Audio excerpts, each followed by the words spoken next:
the devil is a lie. Hey, I'm telling you the truth. Hey, it's all in what you do. Hey, so what you gotta do. Hey,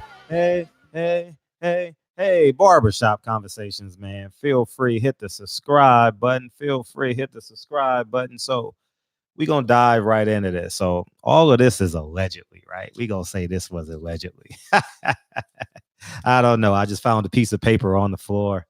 You know what I mean? But we're gonna jump into this real quick. So allegedly, y'all remember years ago, I have a whole bunch of notes right here. Y'all remember a few years ago, and still the narrative was going. Anthony Joshua makes $30 million a fight, 20 to 30. He makes $20 to $30 million a fight. Y'all remember that shit? Oh man, he makes 15 times what Deontay Wilder makes. He makes XYZ and this and that. Well, this is gonna be because allegedly this is the financials from Matchroom. Allegedly, right? And it's from July 1st, 2017 and to June 30th, 2018. And just so you know, I understand business acumen. Y'all remember when I asked Steven Espinoza, I said, Steven Espinoza, does your fiscal year end June 30th or does it end at the end of the year? He responded, it ends at the end of the year. I'm just letting you know that I've done financials. I've been on both sides of the fence, you know what I mean, as it ends in June 30th or it ends December 31st, right? And total gross, $68 million. But if you go back to the thumbnail, you probably going to have to pull up two windows as you listen to me and pause it. 12 million of that, 12.7 million, well, let's say 12.8 million of that was made outside of the UK. So Eddie Hearn made $56 million in the UK, right? $56 million in the UK.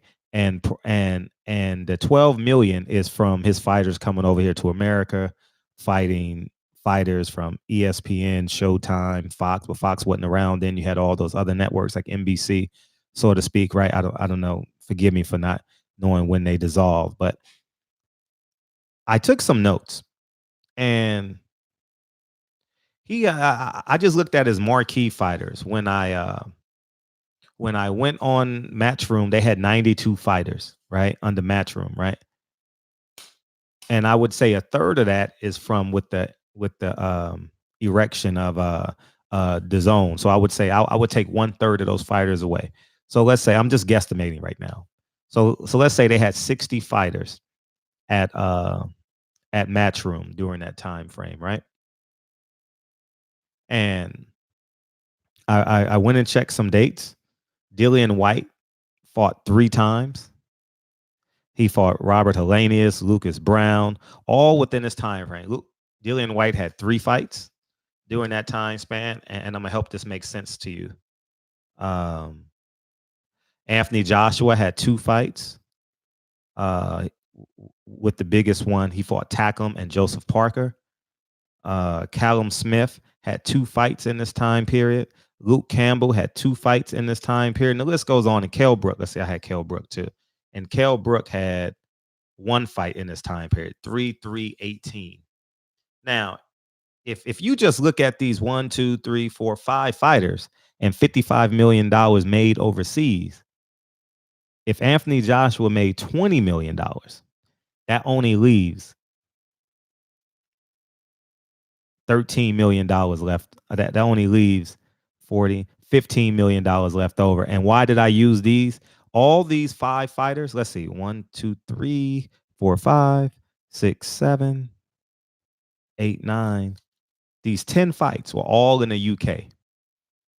So 10 fights, 55 million. Now we're not going to talk about the undercards and everything else. And mind you, this is post when he knocked out Anthony Joshua. This is post when he knocked out the Russian. Oh gosh, Klitschko. When he knocked out Klitschko, I believe that was in April of 2017, if I'm not mistaken.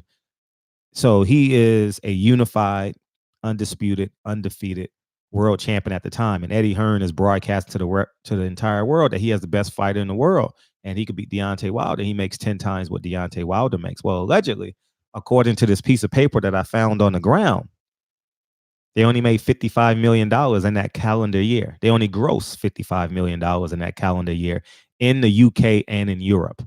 Okay, the rest of the world, they made 12.7. And that's separate. That's him and Bob Arum and PBC making deals in America, right? And reason why that's important is because the taxes are different. So you have to itemize it as such, right? And that's why you heard Deontay Wilder in my interview says, man, the taxes in California are high. That's why they don't want fights in California. That's why they only want to fight in Vegas and Texas and so on and so forth, where you don't really have to pay taxes, you know, where there's no state tax or low state tax. You understand what I'm saying? So especially when you're making millions of dollars, right?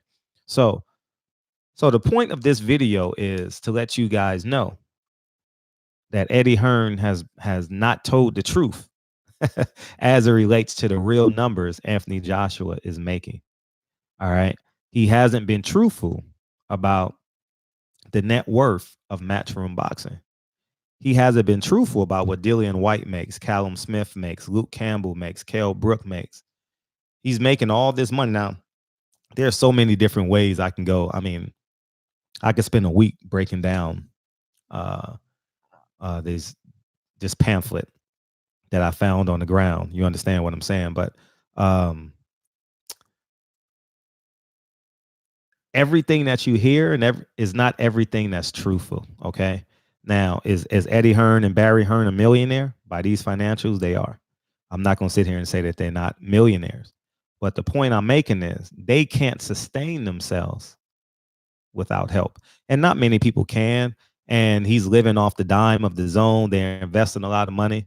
And he's basically using the zone money to build his franchise. And it's I'm going to disclose more stuff of this pamphlet that I found on the ground. But Eddie Hearn is not the man that you think he is in terms of his financials. Is he rich? One might say yes. I don't know the assets that he have. This is just from Matchroom. I don't know if he owns his house, and I personally don't care about that. But the bigger point is when someone comes over here with like Christopher Columbus, right? And says, "Oh man, I have everything you need. Blonde hair, blue eyes." Everyone tends to believe the man, right?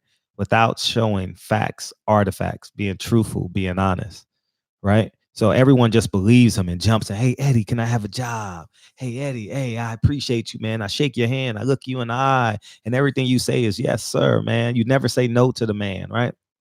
But when you have a man, let's say, I don't want to use me as an example. Let's say you have a Mexican brother, right, who's starting his um, promotional company. You look at him like, oh, because he's not what you've been programmed to believe what success looks like. You understand what I'm saying? Now, everything has Eddie Hearn has not been truthful about his financials, and the fact of the matter is, the more and more and more it's going to be exposed. The zone is shrinking. Matchroom is shrinking because they're spending too much time in America and not catering to the Matchroom audience that he built. Something's going to have to give, and it's going to be very public.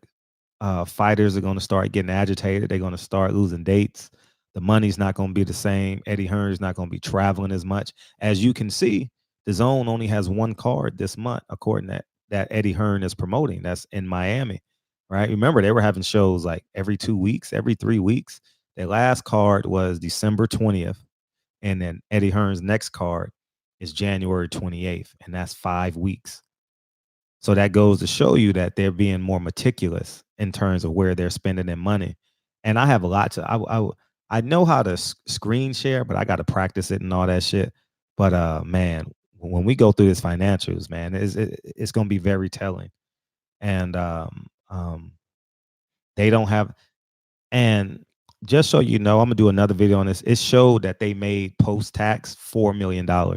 and they have 4 chairmen. Now, outside in their personal lives, how they created Matchroom, they may have money. They may have been successful prior to the creation of Matchroom. So I can't speak upon that. But if 4 people are splitting $1 million post tax, where's the money? You understand? Now that's a great deal of money if you're an average citizen like me. Shit, who don't want to make $1 million? That's absolutely a lot of money.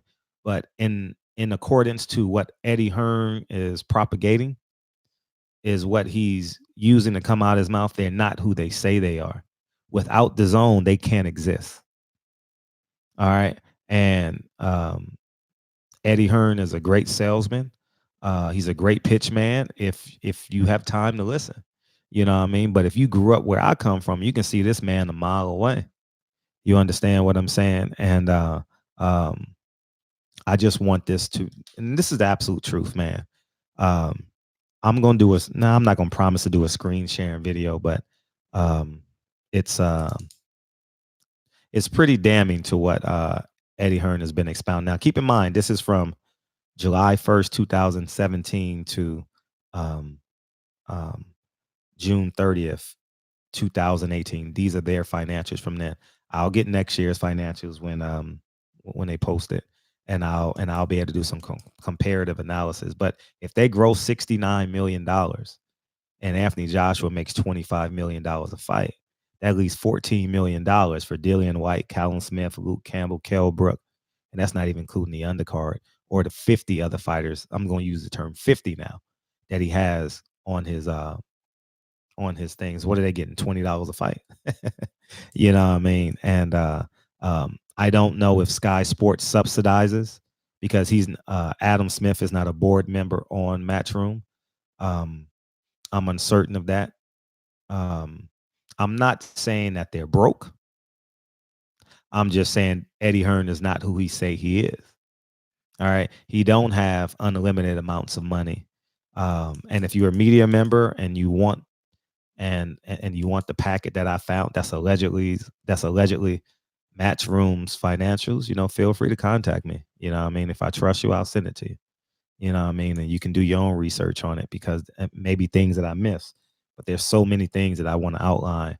And I would have to go through each fight and see if I can pull the financials from that fight, especially in America.